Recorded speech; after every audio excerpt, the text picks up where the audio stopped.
మీ మోకాల నొప్పులకు ఎటువంటి సర్జరీ లేకుండా ఎపియాన్ పెయిన్ క్లినిక్ అందిస్తున్న అత్యాధునిక చికిత్స.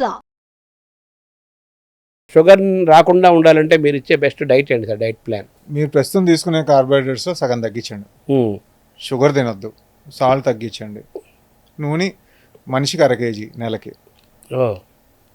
ఎంతమంది ఉంటే ఇంట్లో అంతమందికి 1/2 కేజీలు.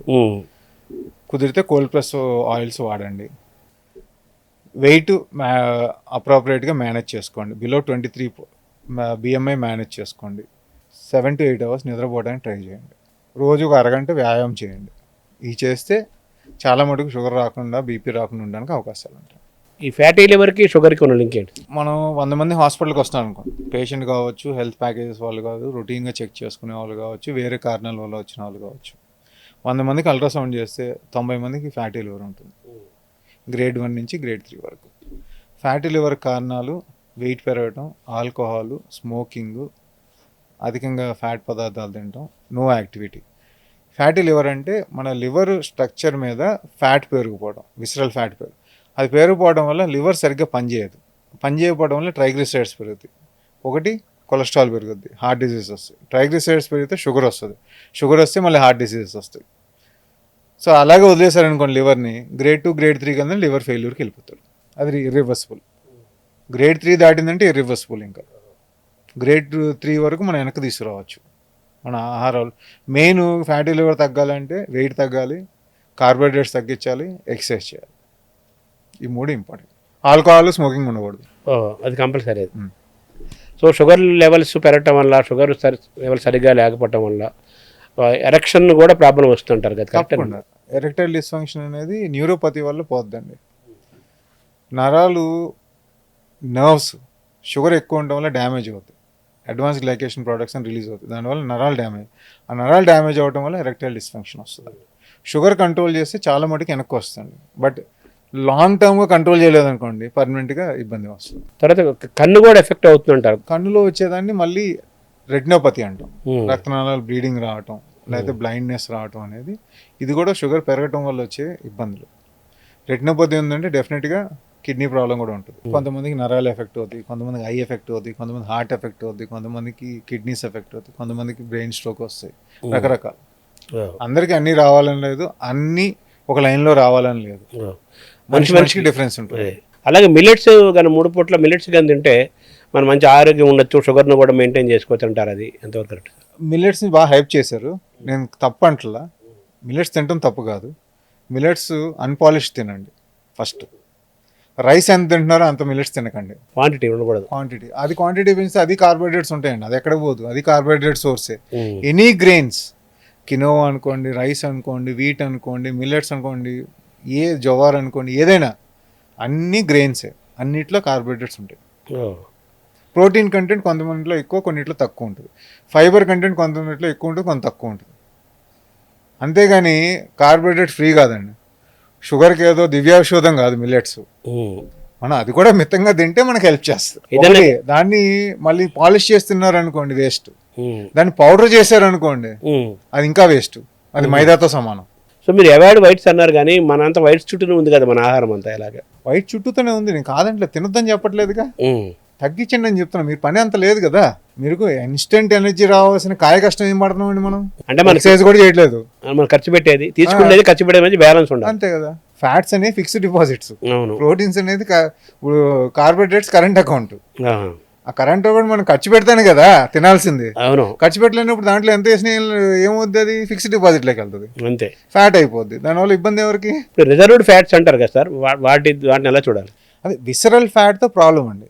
స్కిన్కి సబ్క్యూటేనియస్ ఫ్యాట్తో ఇబ్బంది ఉండదండి. మన పేగులు, మన లివరు, ప్యాంక్రియాస్, పొట్టబయని పేరుకునే ఫ్యాట్తో ఇబ్బంది ఉంటుంది. అది మెయిన్గా వచ్చేది ఇన్యాక్టివిటీ వల్ల, స్ట్రెస్ వల్ల, ఎక్కువ కాప్స్ తినడం వల్ల. ఇప్పుడు ట్యాబ్లెట్స్, ఇన్సులిన్ ఇవి కాకుండా అడ్వాన్స్డ్ ఏమైనా ఉన్నాయా? ఇంకా ట్యాబ్లెట్స్ ఉన్నాయి, ఇన్సులిన్స్ ఉన్నాయి.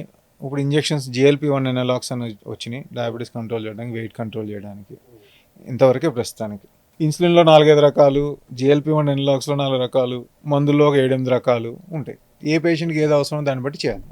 సో మీరు సూచించే ఒక డయాబెటాలజిస్ట్గా మీరు పబ్లిక్ ఇచ్చే మెసేజ్ ఏంటి సార్ షుగర్ విషయంలో? షుగర్ రాకుండా ఉండాలి అంటే ఏం చేయాలి, అలాగే షుగర్ వస్తే దాన్ని ఎలా మెయింటైన్ చేసుకోవాలనే విషయంలో? ఫస్ట్ పబ్లిక్ ఇచ్చే మెసేజ్ ఏంటంటే maintain your health your self. అంటే మీ ఆరోగ్యం మీ చేతిలో ఉంది, దాన్ని కాపాడుకోండి. ఫస్ట్ కాపాడుకోవడానికి మితంగా తినటం, కొంత వ్యాయామం చేయటం, చక్కగా పడుకోవటం, ఫ్యామిలీ రిలేషన్స్ మెయింటైన్ చేయటం, కార్బోహైడ్రేట్స్ తగ్గించటం.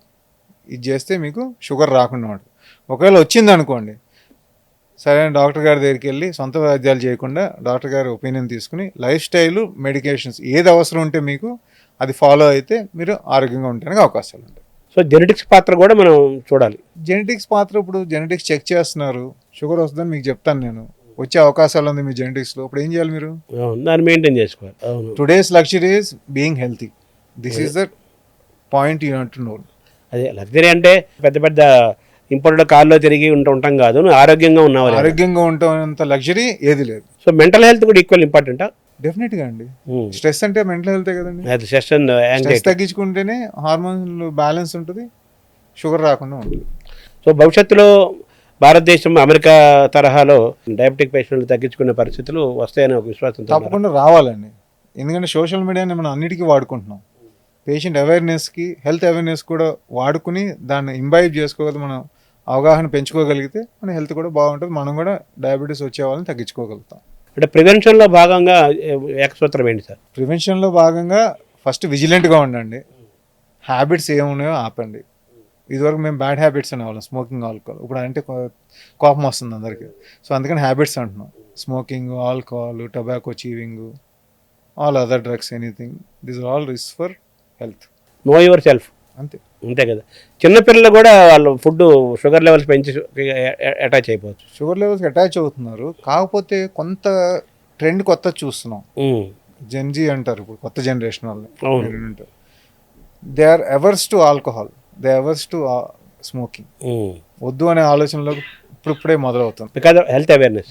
అప్పుడు ఇట్లా 2 జనరేషన్లు హెల్త్ అవేర్నెస్ వస్తే థర్డ్ జనరేషన్కి మనం కూడా హెల్తీగా అయిపోతాం. అంటే చిన్నపిల్లలు చాక్లెట్లు, ఐస్ క్రీములు అవి మనమే నేర్పియాలి కదండి. Best teachers are parents. అవును, మన అలవాట్లు బాగుంటే ఇంట్లో వాళ్ళే కూడా ఆటోమేటిక్గా అదే వచ్చేస్తుంది. తర్వాత ఈ షుగర్లో ఇంకోటి వింటుంటాం సార్, ఈ బెల్లంతో చేసిన మంచివి మామూలు పందారు కంటే అంటారు కదా, అది కరెక్టేనా? బెల్లం దేంట్లో నుంచి వచ్చిందండి?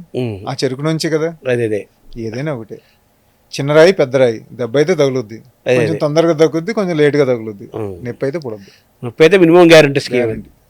సో ఓవరాల్గా మన ఆహారం విషయంలో, మన ఆలోచనలు, ఆహారము, జీవన శైలి విషయంలో మనం అప్రమత్తంగా ఉంటాం, క్రమశిక్షణగా ఉంటే మనం ఆరోగ్యంగా ఉండొచ్చు. అంతే కదా. అంతే. బేసిక్గా ఏంటంటే మిమ్మల్ని మీరు చూసుకోండి, మీకు హాస్పిటల్స్, డాక్టర్స్ వెళ్ళే అవకాశం తగ్గుతుంది. Thank you doctor. నమస్కారం.